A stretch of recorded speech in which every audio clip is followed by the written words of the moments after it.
So, Mom, as a punk rocker and an anarchist, what is your opinion on veganism? Well, I would say that veganism and punk rock go hand in hand. And this is because they share the same core principles, and that's questioning authority, rejecting conformity, and standing up for the oppressed. So, those are the core principles of both veganism and also punk rock. And when I was younger, I was really inspired by bands like Bad Brains, Earth Crisis, Anti-Flag, because they were sharing, about these topics, right? I think that a lot of us are drawn to punk rock music, especially at an early age, because we see that the system is really upside down, that everything's backwards. And we have this like fire within, this This is anger, wrong. this Yeah. deep anger, Yeah. we need to express it somehow.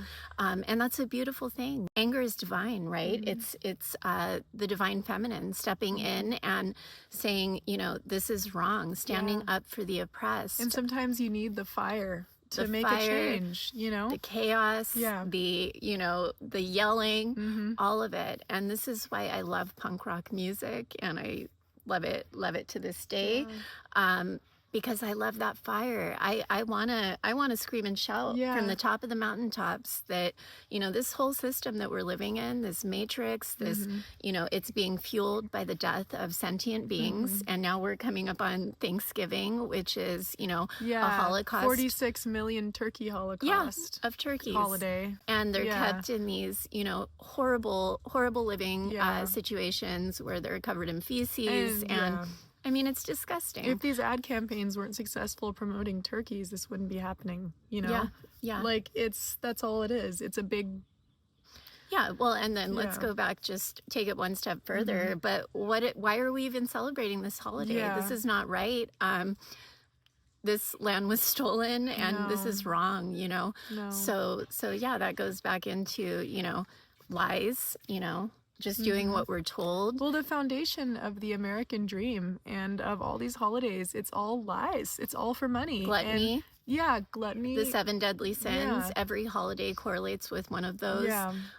So, really, I think punk rock, veganism, this is about, questioning what's right, and punk rock is not about getting all annihilated every weekend and hurting your body. And, this is not what it is to me. It's about stepping into, your higher nature and questioning, what is this all about and how can I fix it? That's the question. How can I fix it? And accepting that anger about being betrayed, by a system that you grow up thinking nothing can be wrong, and then you gain consciousness and realize, wow, everything is wrong. Feeling that anger over the betrayal, it's not bad. Like, punk rock is saying, no, it's not bad.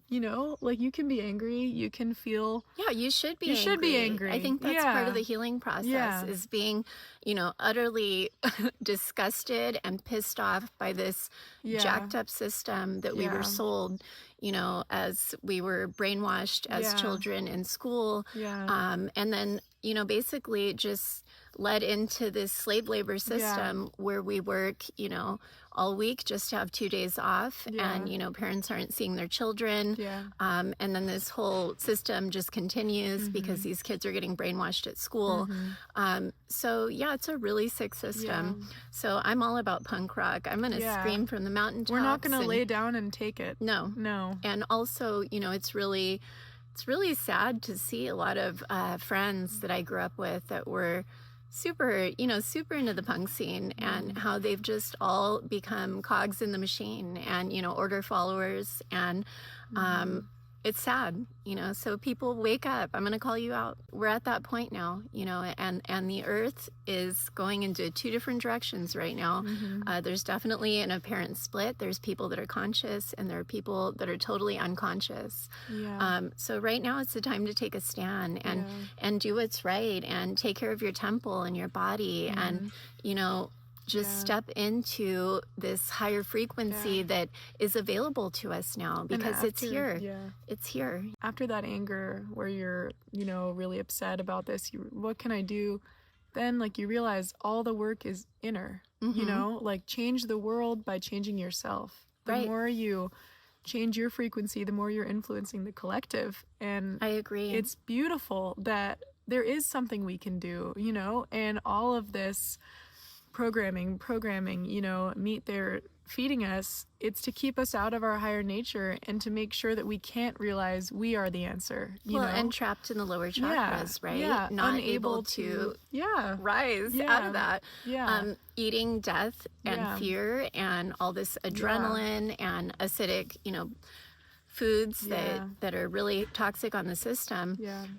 So I think it starts with simple changes. And, you know, if we want to create change, you start by addressing yourself. Well, what do we put in our mouth? What are we eating? What are we supporting? Are we supporting all these fast food chains that are you know, supplying who knows what they're feeding people? Are we supporting mass slaughter? Like, no. Never. And I would say one of the biggest benefits that happened to me when I went vegan in 2012 is that my heart began to open. And I gained this compassion that I never had before. Yeah, me too. And the depression went away. I wonder why, you know. I mean, and then when I went raw in 2018, this all amplified times like 5,000. It's like life becomes like HD once you go raw. Everything it just gains a new electrical feeling, you know. Because I finally, maybe for the first time in my life, I felt really alive, and I still do. And you know, things, synchronicities, just my life path. If I wrote a book, it would seem unreal. It has been. It's like a movie. But you know, I've realized that we're all on our own hero's journey, and this is why we came here. So it's really a beautiful thing. But yeah, punk rock,